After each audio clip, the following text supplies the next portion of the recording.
В базе данных отделения переливания Алданской районной больницы зарегистрировано несколько сотен доноров, которые сдают кровь безвозмездно. И в прошлом году отделение заготовило более 200 литров консервированной крови, что удовлетворило потребность в ней, которая возникает практически во всех отделениях. О донорстве в Алдане и о работе отделения переливания Алданской больницы расскажет Татьяна Вахкина.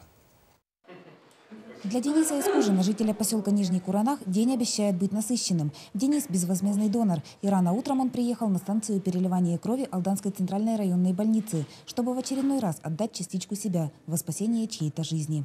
Добрые дела – это для людей. Случаи разные бывают в жизни у каждого. У кого-то операция, у кого-то еще что-то. У кого-то близких родственников. Думаю, это и заставляет. Для здоровья донора периодические донации полезны. Процесс обновления крови оказывает на организм благоприятное стимулирующее действие. Максимальный объем кроводачи составляет 400 мл. Спустя несколько недель отданный объем крови в организме восстанавливается полностью. Доза, которая берется, она хорошо переносима и быстро восстанавливается. Через 2 месяца он может сдавать повторно.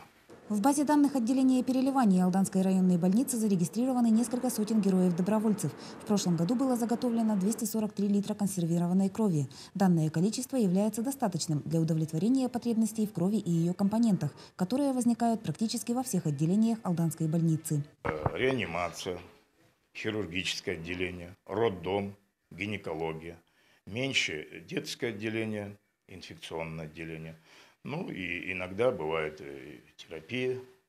Развитие донорства является залогом снижения смертности населения. Перед сотрудниками службы переливания стоит задача привлечения граждан к безвозмездным кроводачам. Спасти жизнь ближнего и обрести сестру или брата родных по крови может каждый здоровый человек. Татьяна Вахнина, Дмитрий Заливин, Сергей Шипачев, НВК Саха, Алдан.